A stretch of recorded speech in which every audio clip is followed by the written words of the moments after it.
Welcome to the 41 and Done podcast.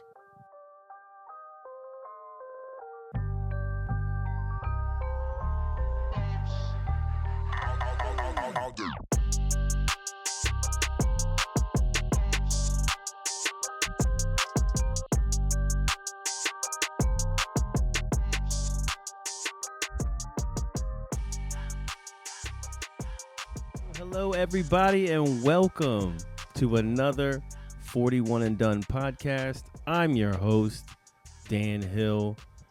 Moxie, thank you so much for that lovely introduction. Welcome to episode 2 of 41 and Done podcast. I want to thank you guys for coming back or finding the podcast for the first time.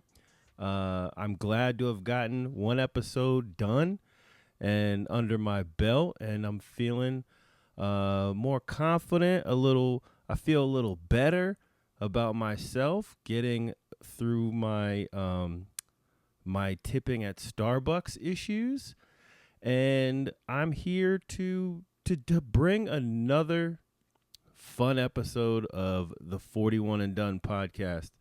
I fully understand that I'm probably talking to a bunch of strangers on this one. As I said before, I've had 2 podcasts. This is now my 3rd podcast, and I am well aware that I have I've probably burned all of my, hey friend, please listen to my podcast. I've burned all those bridges, so I am fully aware that this is probably a strangers only podcast on this one.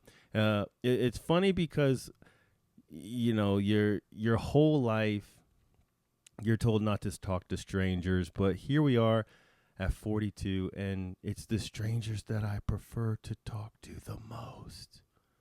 Why is it that way? Why is it that strangers are way easier to get to listen to podcasts than the friends that you have in real life? Not to say that listeners are strangers and can't become friends in real life, but maybe even then they'll probably stop listening to the podcast, so we become actual real in-person friends. I don't know. It's weird, but nevertheless, here we are. Here we go. This week, Dan Hill is 41 and done with the Mandela Effect. Have you heard about this? Do you know about this? Do you need a refresher course on what the Mandela Effect is? I certainly did, but I'm done with it, man. I'm absolutely done with it. The Mandela Effect refers to the phenomenon where a large group of people remember something differently from how it actually happened. This can be anything, really. It can be anything that a group of people get together and go, you know what? I remember that Huggies diapers used to have a star in the middle of the H. And now it doesn't. And the fucking reasoning for this that these people have given is that we now live in some alternate universe where big diapers or whoever, the government, has gone in, switched our reality, pulled the rug out from under us, and basically stolen the memory of there being a whatever in the middle of the H of a Huggies diaper. Here are some of the main examples that people use when they talk about the Mandela Effect. I mean, first of all, it's called the Mandela Effect because of a historical event, Nelson Mandela's death. If you don't know who Nelson Mandela is, I'm going to tell you. Born July 18th, 1918, and died December 5th, 2013, he was a South African anti-apartheid activist and politician who served as the first president of South Africa from 1994 to 1999. He was the country's first black head of state and the first elected in a fully representative democratic election. His government focused on dismantling the legacy of apartheid by fostering racial reconciliation, ideologically an African nationalist and socialist. He served as the president of the African National Congress Party from 1991 to 1997. Mandela was arrested and imprisoned in 1962, and following the Rivonia trial, he was sentenced to life imprisonment for conspiring to overthrow the state.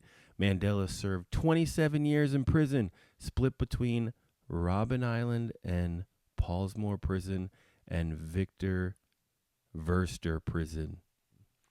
So there's people out there who are adamant that Nelson Mandela died in prison, and the Mandela now that was released from prison is a different Mandela, or that just didn't happen. He never got released, or we're living in some alternate reality. To those people, I say, you're remembering it wrong.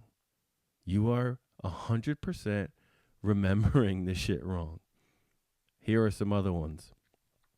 A lot of you all remember as kids a children's book that focused on a family of bears that lived in a tree.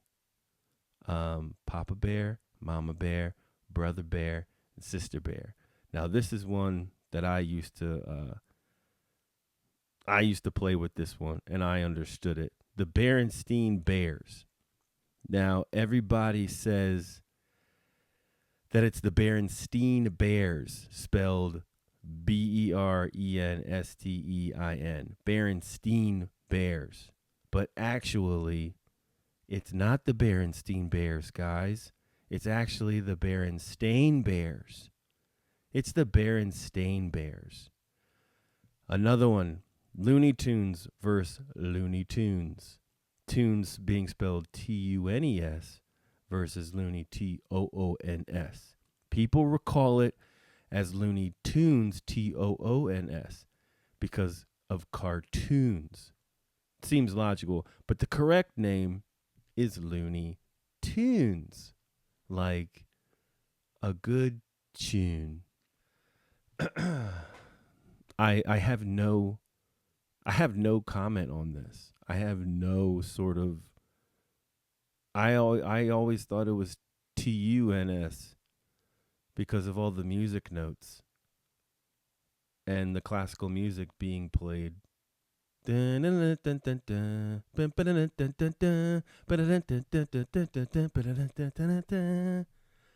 Looney Tunes. Another one, Febreze versus Febreze. 2EEZE versus Febreze. Some people think that air freshener that we spray all over the place is spelled Febreze. Some people thought Febreze was spelled with two E's, and others thought it was spelled with one E, but it's actually Febreze, one E.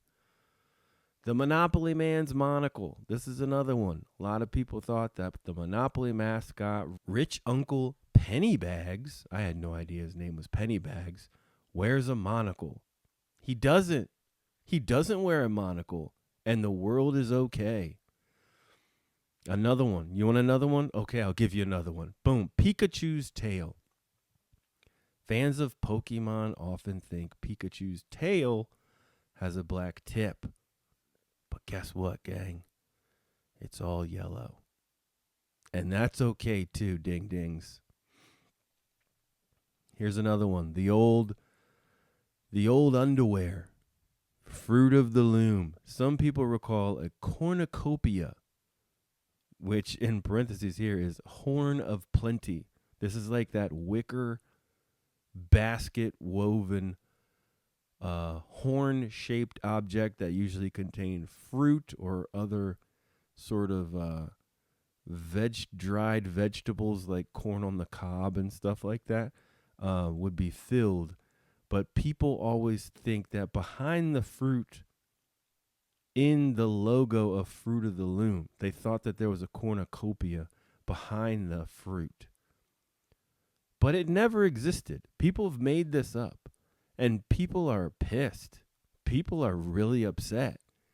They're like, hey, fuck this, man. That underwear back in the day had a wooden, woven goddamn basket behind it. And they're fired up. They're upset. You tell them about it, they're pissed. They want their life back from when there was a cornucopia in the back of that fruit on their underwear and undershirts. Guys, I don't know what to tell you, man, but you're just remembering the shit wrong. That's what I think. Don't you think that maybe there's no conspiracy? Do you think maybe, just maybe, you're remembering the shit wrong? I do. I think this is why the scientific consensus is that eyewitness accounts in court are unreliable. You all just consistently don't remember shit right, and everybody knows it. I don't remember everything right, but there's also a level of care. You have to just not give a fuck about some of this stuff and just live. But there are people that can't get down with it. You tell them about this shit and they're like, it's the Berenstein motherfucking Bears. And we were better people when they were the Berenstein Bears. Are you out of your mind? This is a kid's book. There's a Christmas movie that I watch religiously every year with the Berenstain Bears. And the title of it is Berenstain on the title of that DVD. And you know what I do every time I look at that? I go, okay. I look at it and I say, okie doke, it's the Berenstain Bears. That's all you got to do, I think. This shit goes deep, guys. People are fucking adamant that Darth Vader looks at Luke Skywalker in Empire Strikes Back and says, Luke, I am your father. Guess what? Yeah, you're right. He doesn't say it. He just doesn't say it. And I'm going to show you. You want to see? Okay.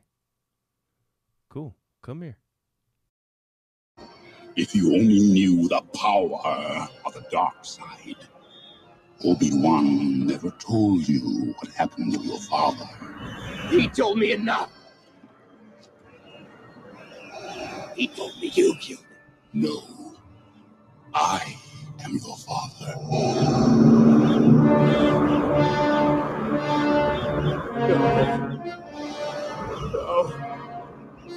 That's not true.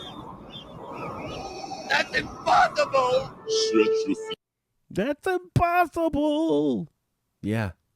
He says, no, I am your father. That is not a deep. Now, I know from being a Star Wars nerd and working with film props and costumes that George Lucas has really, really done a number on these movies and gone back and made changes and edited things. But he did not touch this dialogue, gang. He just didn't. He just didn't. It's Luke. Sorry. It's no, I am your father. Let's go to another one. Snow White. Snow White and the Seven Dwarfs, a classic Disney movie. Everyone thinks that the wicked queen says, mirror, mirror on the wall, who is the fairest of them all? She doesn't say it. You're absolutely right. She says, magic mirror on the wall. What wouldst thou know, my queen? Magic mirror on the wall, who is the fairest one of all? Famed is thy beauty, Majesty. That's it. Magic mirror on the wall. You guys can't remember shit. You just can't.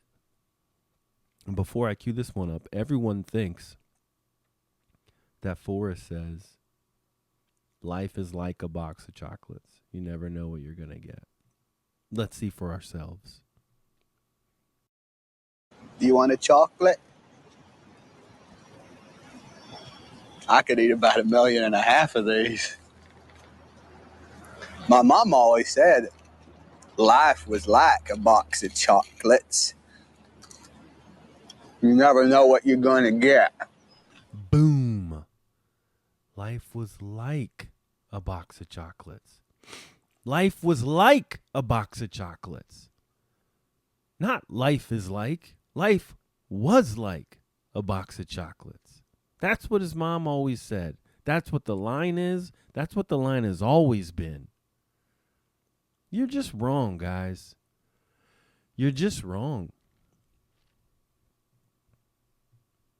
And you got to get over it. I mean, there's a ton more. There's a ton more. Cheese dash its versus cheese dash its with a Z. I'm not even covering this. I'm not even going to cover that because that's just stupid. So let's get to it, man. How does this affect me? It affects me. It makes me feel sad for people's brains.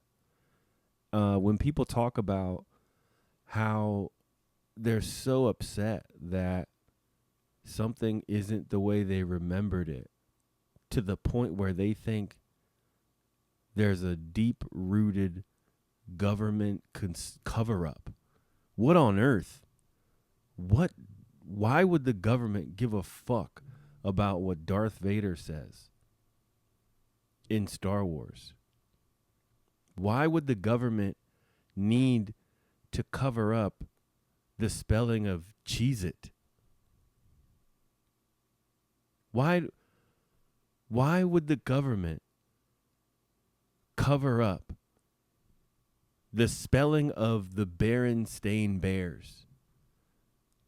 I really think that deep down, guys, you know that this is wrong. You know that you remember it wrong and you want to blame somebody because we all want to be right. But here's the thing. We're not always right.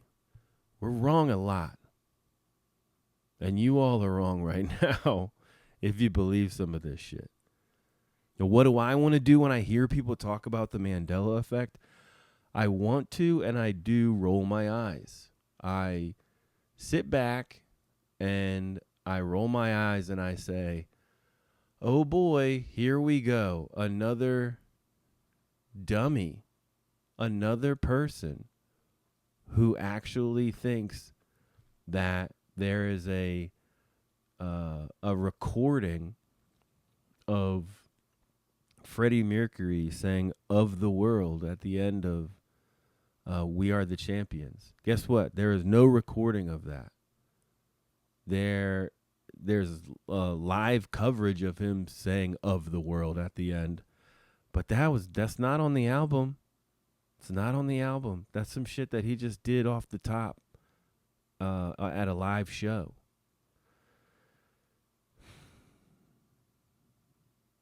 I want to be the person. I don't know. I don't want to be the person who's always just like bringing awareness to it.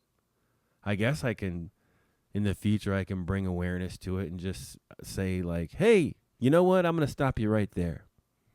It's more likely that you're wrong. You know why? Because you're a human being.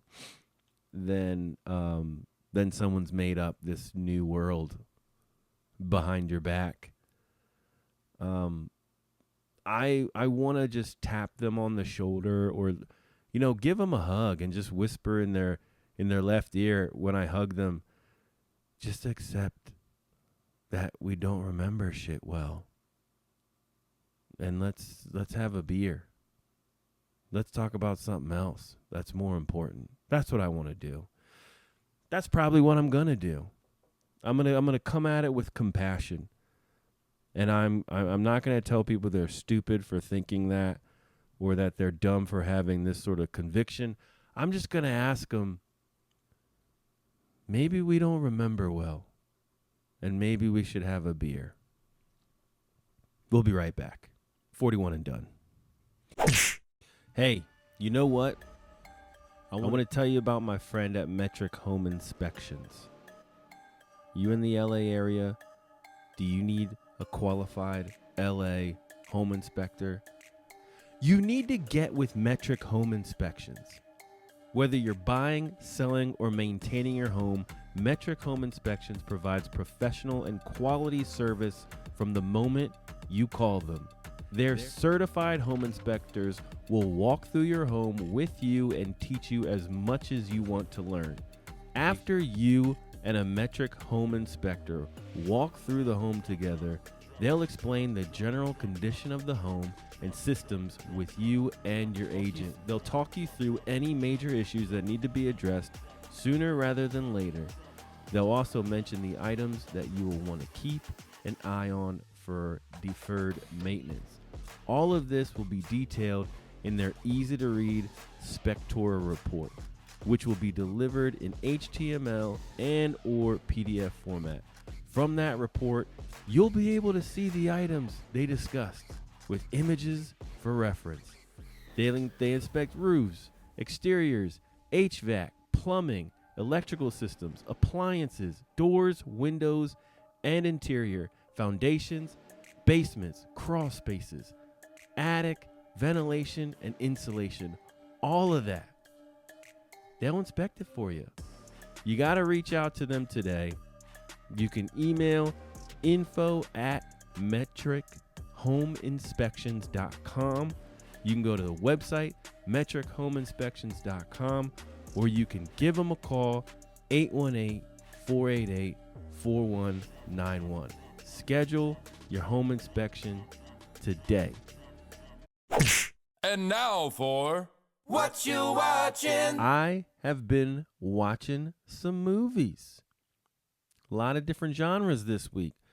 I went with the family and we saw the phenomenon. We went and saw Wicked, gang. 2024's Wicked, directed by John M. Chu, starring Cynthia Erivo as Elphaba and Ariana Grande as Galinda or Glinda. Jeff Goldblum plays that wonderful wizard. Michelle Yeoh plays Madame Morrible. And we've got some others. Shout out to, what is his name? Peter Dinklage. Peter Dinklage as Dr. Dillamond. He was the voice of the goat teacher that gets exiled, then cast aside. Another shout out to Bowen Yang, who is in this thing as Fanny. Fanny? Is it just Fanny? Pfannee? He stole the show. He definitely stole some scenes. He plays one of Galinda's like minions, one of her yes people who's just in the background telling her how great she is and amazing. You know what? I liked this movie. I thought this movie was really cool. Thought it was really long, but you know, it's an adapted Broadway musical brought to the theater, so I knew it was going to be long, but it's good. I mean, what I really enjoyed about this film was that there was a lot of practical effects. I saw a video of Cynthia Erivo doing her own stunts, flipping around on that broom, doing a lot of movements and things. The CG did look cool. I liked seeing monkeys get wings. I liked seeing all of the acrobatics with flying around and, defying gravity. What a heavy song. What a big time song. Loved the fact, spoiler alert, loved the fact that there's some nods to folks that have been in the Broadway musicals. Loved that. My only downer to this film is Jeff Goldblum. I really like Jeff Goldblum. Jurassic Park is my favorite movie in the entire world, and I love Jeff Goldblum in Earth Girls Are Easy and The Fly. And I just recently, Jeff Goldblum is one of these guys that plays Jeff Goldblum, and he just plays different versions of himself. So you can get like Jeff Goldblum at a 10, or Jeff Goldblum at a 6, or Jeff Goldblum at a 8. But it's always just zany, wacky Jeff Goldblum. While it does work in this Wizard of Oz world, it's kind of just Goldblum. And I don't know. It would be interesting to see him today, like play a character with some range that isn't, yeah, I'm the wizard.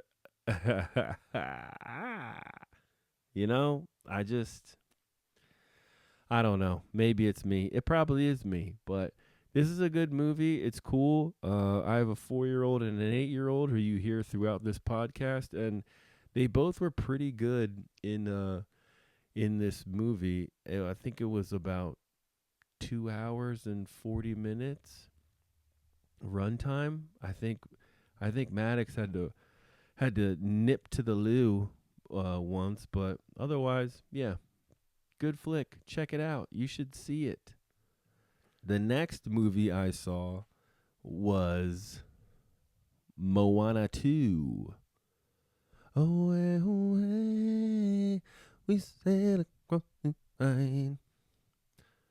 Loved it. Now, Moana 2 was cool. I'm gonna say I didn't enjoy it as much as I enjoyed the first Moana, but I do appreciate what this Moana movie did for the franchise. It's bigger. There's more people. There are more. You get to meet more people, and there's more people involved in the quest, in the voyage. Moana is a voyager. She voyages. So that's what you're going to get with these movies.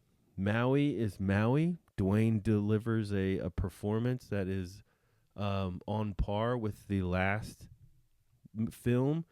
However, me and my daughter Moxie agree that Maui's song was subpar. You're Welcome is way better than the song that he puts on in Moana 2. But we make up with it because Auli'i Cruvalho, her song in Moana 2, it rivals How Far I'll Go. Jenny loves it. My wife Jenny will fucking cry if she hears the chorus. Period. She will just cry. And I get some chills. But I think it's a really, really good song, this new song. It's a tear jerker, and it's a fun story. We get to see some Kakamora. We see the Kakamora again. It's fun. It's Moana. So the story that was supposed to scare me going into this movie was that it was originally going to be a TV show, and so it wasn't going to be as good. And that's not the case. It was still good. And then the other thing was, oh well, they used the TV show artists to do it so that they could work them harder or something like that. I don't know if that is just some like bad press coming out in there to screw up its opening, but I think it's doing pretty well, and it's a good movie. You should go see it, especially if you like the first Moana. You're gonna like this Moana. Check it out. Now, the next movie I saw while putting up the tree, me and the family threw on what is now a Christmas classic, a holiday staple. You guessed it, I was going to say 2003. That's a terrible way to say 2003. 2003's Elf, directed by Jon Favreau and starring Will Ferrell as Buddy, James Caan as Walter Hobbs, Bob Newhart as Papa Elf. Bob Newhart is probably dead. I'm going to go out on a limb here and say that he's dead. Yep, he's dead. R.I.P. Bob Newhart. You were very cool, and I always enjoyed your bits where you're on the telephone. Edward Asner is in this movie. Mary Steenburgen is in this movie, who I have a older lady crush on. Zoe Deschanel is in this movie. Faison Love is in this movie, and he is great as the Gimbals manager. And another one, I've been seeing a lot of Peter Dinklage this past week. He plays Miles Finch. Amy Sedaris is in this, man. Andy Richter. Like, come on. If you haven't seen Elf, what are you even doing? Do you even, like, enjoy Christmas? Do you even, like, enjoy movies? Do you even like cookies? Do you even like laughing? Do you even know what a movie is? It's 2024. We're talking about fucking Elf. If you haven't seen Elf, you're dumb. You're a dumb at this point. Go see it. I'm getting mad. Ugh. See Elf. TV wise, me and Jenny popped on Love is Blind season 7, so we're sort of fumbling through that. We have not gotten to the end, so please don't spoil it for us. The cast in general, I feel like, is not as great, but it's still fun to watch, you know, people date very quickly and then jump through all of the hoops that the show provides. But in 7 seasons, you really start to see the formula and how people are on the show to be famous and to game the system. First place in the pods, you really have got to lock on to somebody and then sort of ensure your standing and that your story is good enough to be one of the couples that gets engaged, for one, and then moves on to the next stage. It's a game show at this point. Because there's people that are definitely like, well, they're playing it. They're like, well, I don't know if she likes me as much as I like her. I don't know if she'll say yes. I got to keep my options open. And they're just trying to get to the next level. You can totally see that shit now.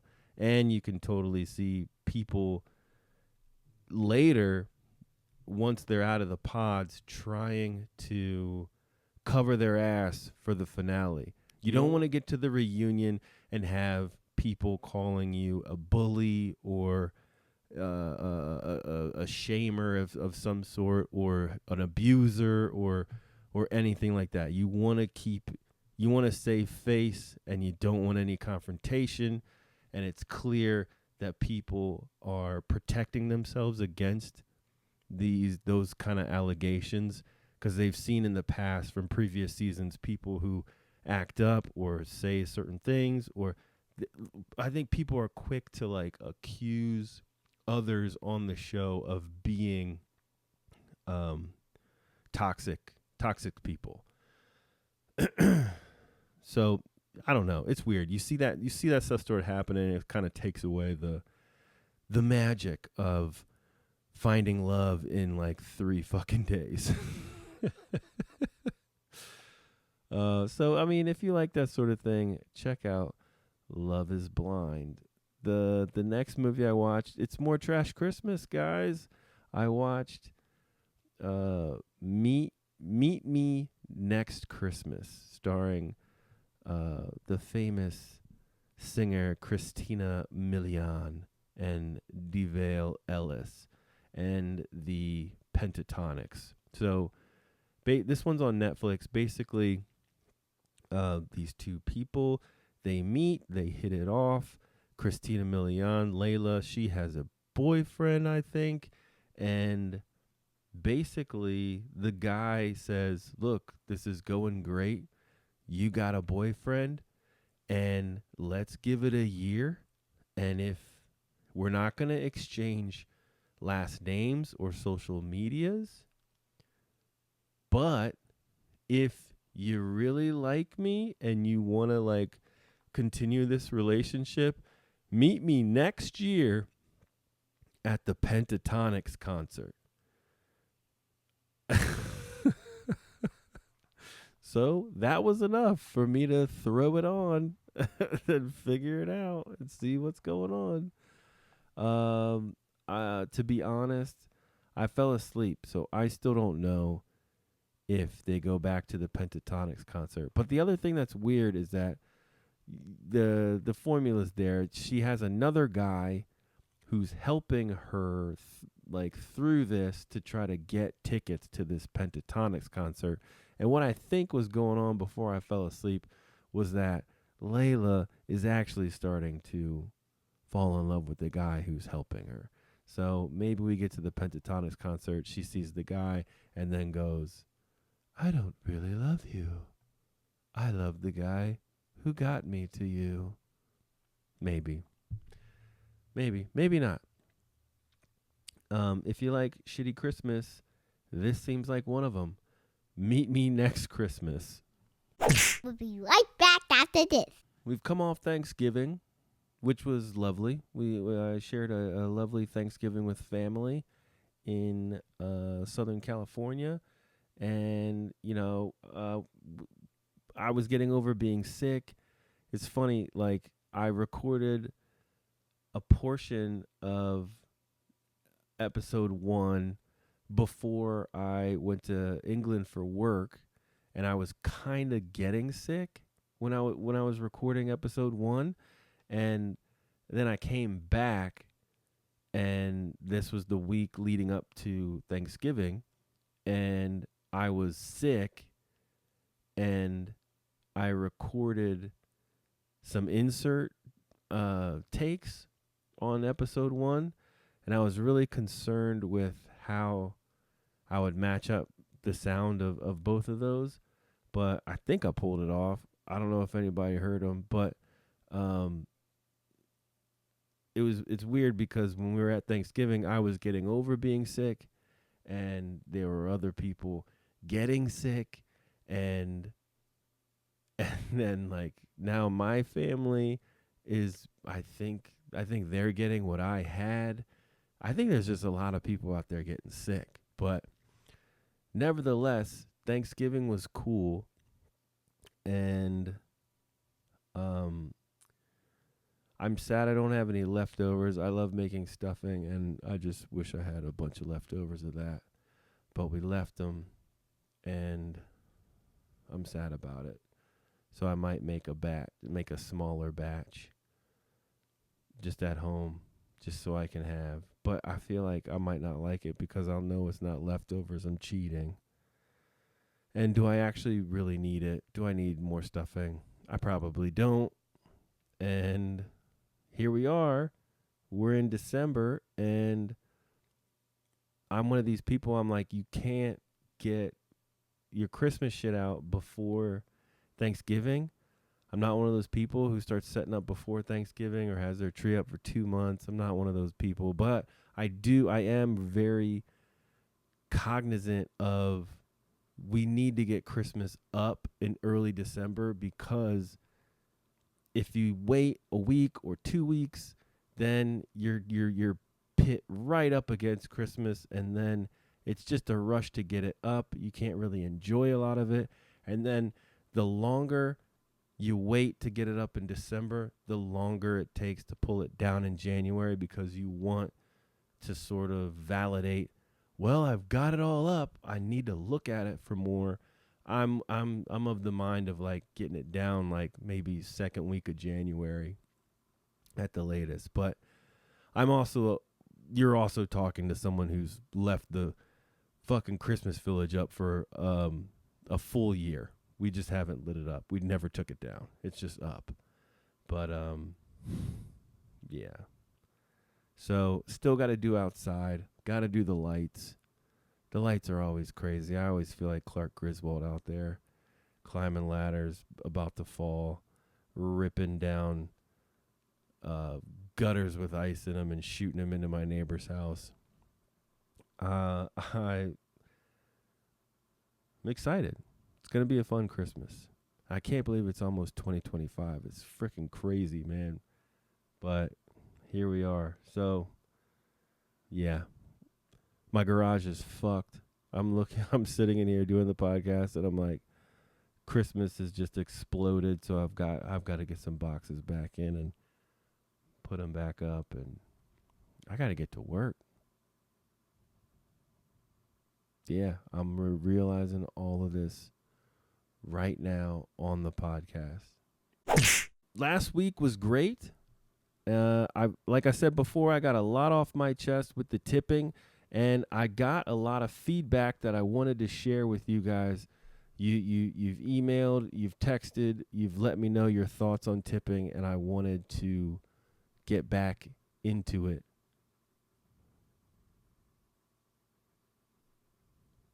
So, without further ado, let me read you some emails I got back about tipping at Starbucks. Nicole says, tip them. They deserve it. They're always nice and making you drinks fast.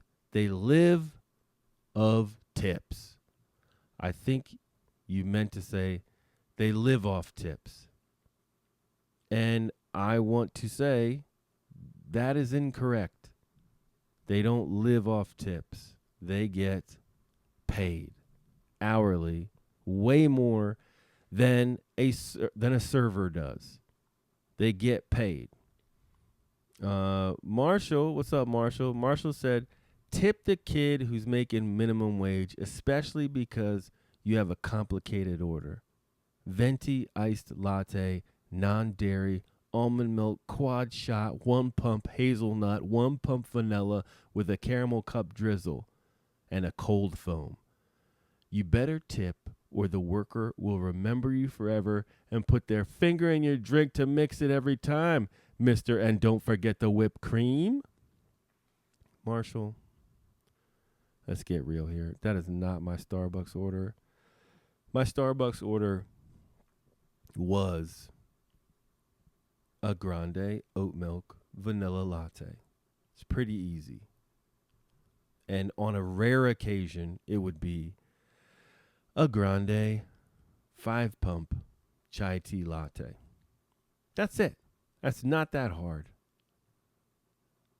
That's your order, dude.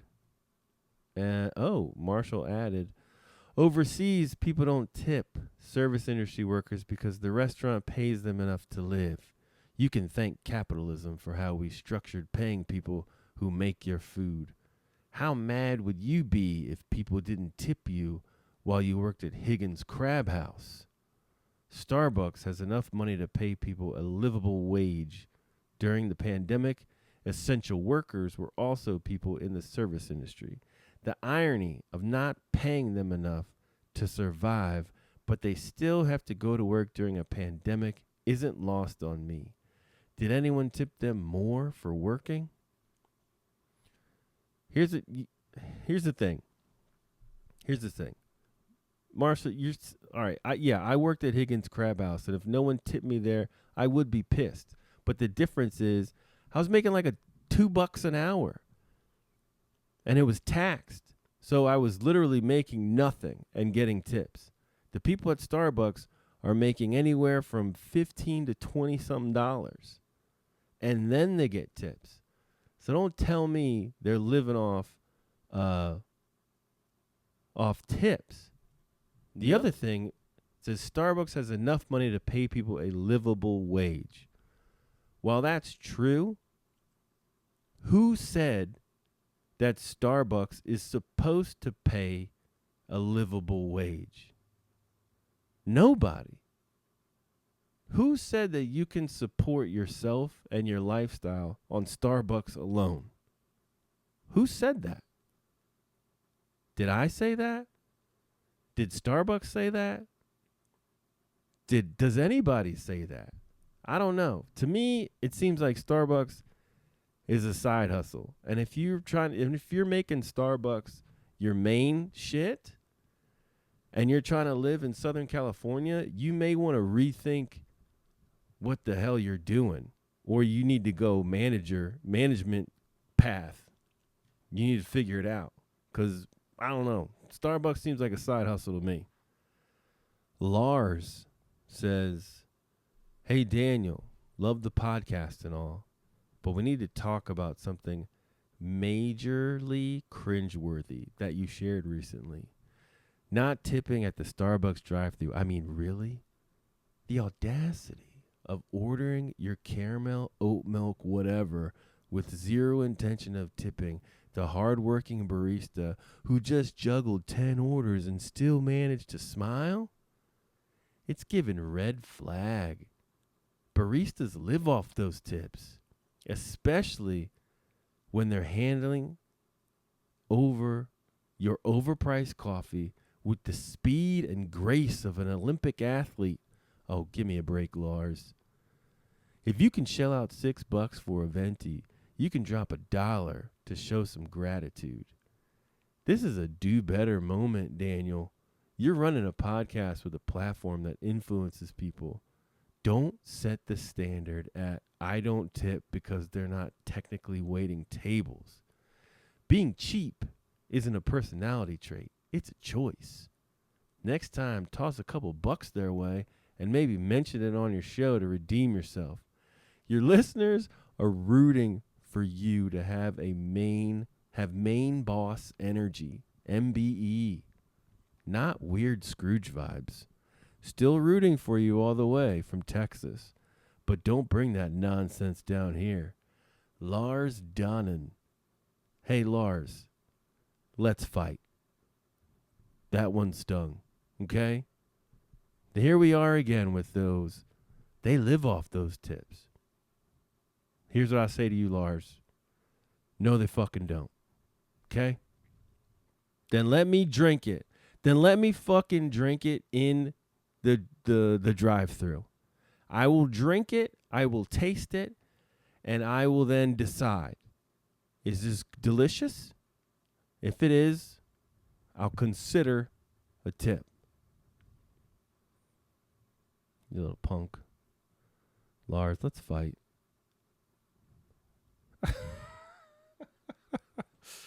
Oh, man. Jason says, you're a jerk for not tipping at Starbucks drive-thru. Unless the service is terrible, then you should try to hit another location. Okay. Fair enough. Fair enough. David says, I'm still attempting to grasp a firm understanding of when it became socially acceptable to tip someone for pushing a couple of buttons. Whoa! Finally!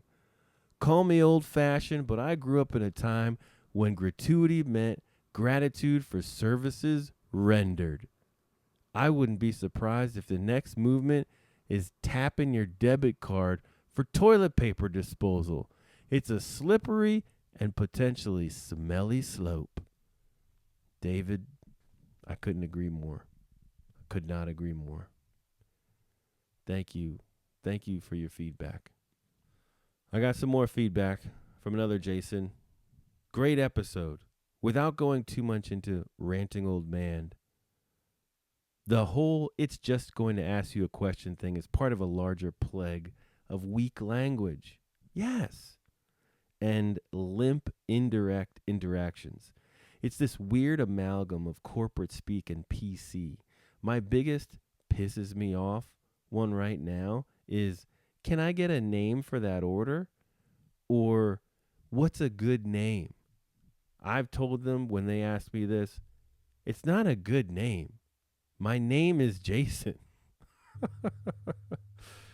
I also hate how everyone speaks this day, as if every statement is a question. Dude, hey, I couldn't agree more, Jason.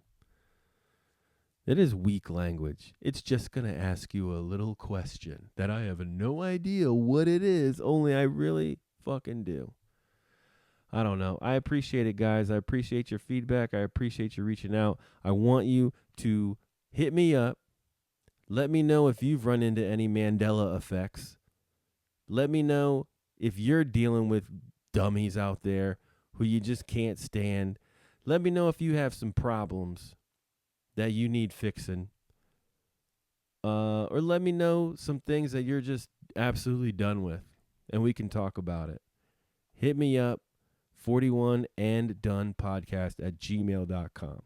I wanted to say a sincere thank you to the 41 and Done podcast's first Patreon contributor, Brian.